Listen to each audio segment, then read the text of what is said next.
Maayong adlaw kayo tanan inyo sa itong programa sa TV Apologia Veritas. Din kita mag-isgot may tungod sa itong pagtuong katoliko, magatubag sa mga pangutana sa itong mga kaigsuunang buot na kisayod o buot masayod sa atong pagtuong katoliko. Sa ngalan sa atong Spiritual Director, Reverendo Padre Nelson Seno Cabasisi, ugusab uban sa kong kauban karon sa atong cameraman, Sir Warren Tatad, kininyong ubos nga alagad, Sir RG Seno, magauban kaninyo sa humubo nga panahon sa panagisgot may tungod sa atong pagtubo. Sa mga higalang maigsoon na kitay tagaan o pagtagad nga hangyo sa itong igsoon na kung mahimo, magka-post kita og usa ka presentation mahitungod sa pagsaulog nato sa umaabot itong nga pagsaulog kining Pasko sa pagkatao sa atong Ginoong Kristo. So, kana nga hangyo, paningkamutan nato nga matagaan og pagtubag bisan sa hamubo lang panahon, at least sa gamay nga panahon atong ma-present sa kadali o atong mahatagan og ginagmay nga pagpasabot mahitungod ni ining mong ato ang practice. So, ang pangutana, ano sa maning gitawag og Christmas before ta moadto sa laing nisgutanan? So, kining term nga Christmas from the word Kristo og misa.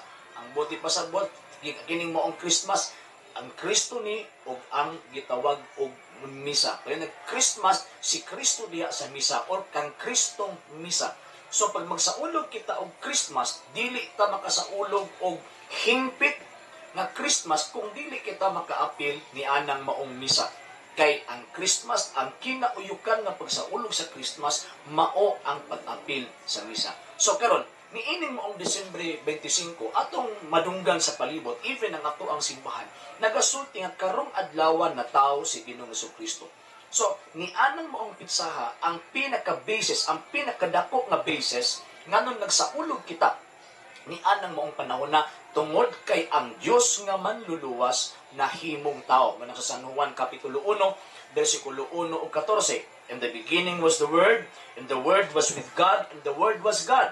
And the Word was made flesh and dwelt among us. So ang buti pasabot sa sinugdan mo ang pulong uban sa Dios ug ang pulong Dios ug ang pulong nahimong tao. So kining Dios nga pulong nahimo ning tao ug mipuyo uban kanato. So mo na hinungdan nga every December 25 atong ginasaulog ang iyang pagkatao kay atong ang ginapadayan nga ang Dios nga manluluwas nahimong tao aron muluwas dinhi kanato. So ang pangutana nganong kitang mga Katoliko nagasaulog man ni anamong sa Disyembre 25.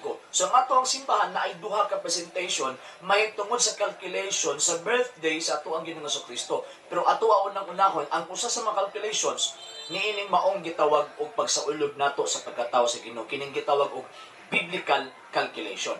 Diyan sa balaang kasulatan, makita nato nga every year ang mga Hudiyo na sila celebration kanang Feast of Trumpet o kanang Day of Atonement. Ang buti pasabot, every year ang mga Hudiyo na ana sila fiesta sa trompeta o kanang fiesta kanang Day of Atonement. Unya mahitabo na siya sa ika-7th month sa ilahang gitawag og tuig or Tishrei. In the first day of the month of Tishrei, sa ulugon ang gitawag og Feast of Trumpet. Ang ika-10th day of the month of Tishrei, sa ulugon nila ang kining Day of Atonement.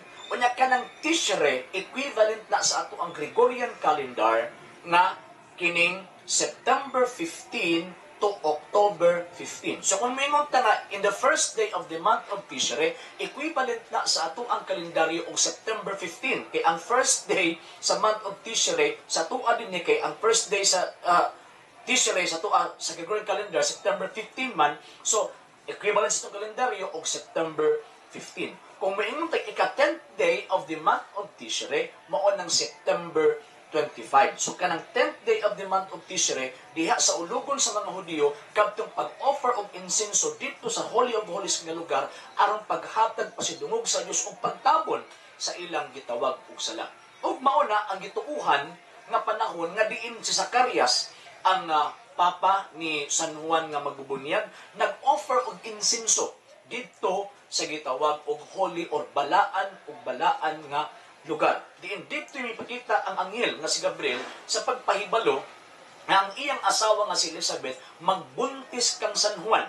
O gani, kiwa man siya mituo, mo nang naamang siya. Naana mabasa sa Lucas Kapitulo 1, versikulo 5 hangtod sa gitawag og 25. Diin ang anghel ni pahibalo kang Zacarias nga magbuntis ang iyang asawa nga si Elizabeth bisag tigulang na apan tungod sa gahom sa Dios, pinaagi sa gahom ug kabuton sa Dios, magbuntis ang iyang gitawag og asawa. So nahitabo na, gituuhang nahitabo na ni anang September 25. Mo na nga ang usa sa mga version, Protestant version sa gitawag og Biblia, kanang feast or kanang Day of Atonement o kanang Feast of Trumpet, giklaro nila kung unsa ng pitsaha. Niya, atong basahon, Leviticus chapter 24, verse 23 to 24.